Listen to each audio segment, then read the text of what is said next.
शिकूया AI ची क्रांती. चला करूया MSCIT. आजच नजीकच्या MSCIT केंद्रात आपला प्रवेश निश्चित करा.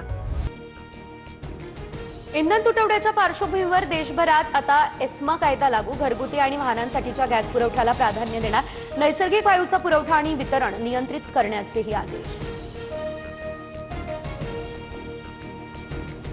पुण्यात व्यावसायिक सिलेंडरचा पुरवठा पूर्णतः ठप्प. गॅस सेंटर्सवरती व्यावसायिक सिलेंडर नाही, त्यामुळे अडचण. घरगुती गॅस सिलेंडर देखील 3 दिवसांनी उपलब्ध होत असल्यानं अडचणींमध्ये मोठी वाढ. एलपीजीच्या कमतरतेमुळे आता मुंबई याशिवाय बंगळुरू आणि चेन्नईमधील रेस्टॉरंट संकटात. परिस्थिती अशीच राहिल्यास मुंबईमधील हॉटेल्स बंद करावे लागण्याची शक्यता. इंडिया हॉटेल्स आणि रेस्टॉरंट असोसिएशनकडून चिंता व्यक्त. रत्नागिरीमध्ये गॅस एजन्सीला व्यावसायिक सिलेंडरचा पुरवठा निम्म्यावरती. अमरावतीमध्ये घरगुती सिलेंडरसाठी आठवडाभर वेटिंग. नागपूरमध्ये छोट्या हॉटेल्सवाल्यांकडून सर्रास घरगुती सिलेंडरचा वापर.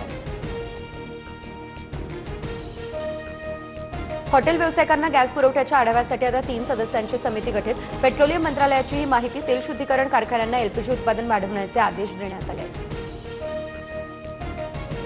राखीव पेट्रोलियम साठा खुला करण्यास भारताचा नकार. क्रूड ऑइलवरून केंद्र सरकारचा मोठा निर्णय. आंतरराष्ट्रीय ऊर्जा एजन्सीचं राखीव साठे खुले करण्याचं आवाहन. देशात पेट्रोल आणि डिझेलच्या किमती वाढणार नाही. भारताकडे पेट्रोल, डिझेल आणि एलपीजीचा पर्याप्त साठा. केंद्रीय पेट्रोलियम मंत्रालयाची ही माहिती. एलएनजी तुटवड्याचा ऑटो इंडस्ट्री, फार्मा कंपन्यांना मोठा फटका. एमआयडीसीएल दररोज 250 ते 300 मेट्रिक टन एलएनजीची गरज. मात्र युद्धामुळे पुरवठा विस्कळीत. स्टील कंपन्यांमधील युनिट बंद पडण्याच्या मार्गावर. किमतीमध्ये मोठी घसरण. WTI क्रूड ऑइल प्रति बॅरल $88 वरती, तर ब्रेंट क्रूडच्या किमती $92 वरती घसरल्या. जगासाठी मोठा दिलासा.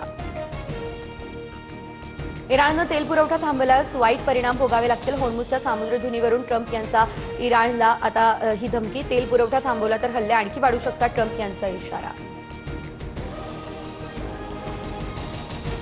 वाटाघाटी सुरू असताना हल्ले करणाऱ्या अमेरिकेची चर्चेचा कटू अनुभव. अमेरिकेसोबत चर्चा करणं आता आमच्या एजेंड्यावर नाही. इराणचे परराष्ट्र मंत्री अराघची यांनी चर्चेच्या शक्यता फेटाळल्या.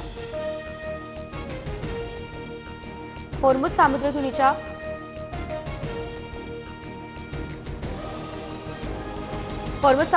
परिसरात युद्ध चिघळल्यास भारतासह अनेक देशांमधील इंटरनेट सेवा ठप्प होण्याची शक्यता. सागरी मार्गाच्या तळाशी फायबर ऑप्टिक केबल्सचं जाळं असल्यानं मोठी भीती.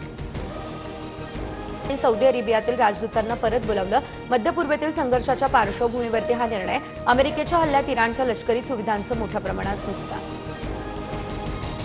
युद्धावरती भारत सरकारची भूमिका म्हणजे शंडांची शांतता. संजय राऊतांचा केंद्र सरकारवर हा निशाणा. शांतता शंडांची नसते तर ती सामर्थ्यवानांची असते. नवनाथ बन यांचं हे उत्तर.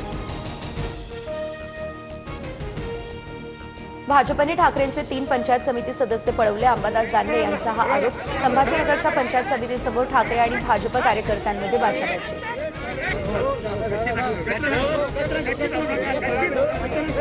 भाजपच्या सभापतीपदाच्या उमेदवाराला दानवेंकडून धक्काबुक्की. विधानसभेतील लक्षवेधी प्रश्नांची संख्या वाढणार. सर्वपक्षीय आमदारांची मागणी. अध्यक्ष राहुल नार्वेकर यांच्याकडून अंशतः मान्य. दिवसभरात आता 5 पेक्षा जास्त लक्षवेधी स्वीकारल्या जाणार. शिकूया AI ची क्रांती. चला करूया MSCIT. आजच नजीकच्या MSCIT केंद्रात आपला प्रवेश निश्चित करा.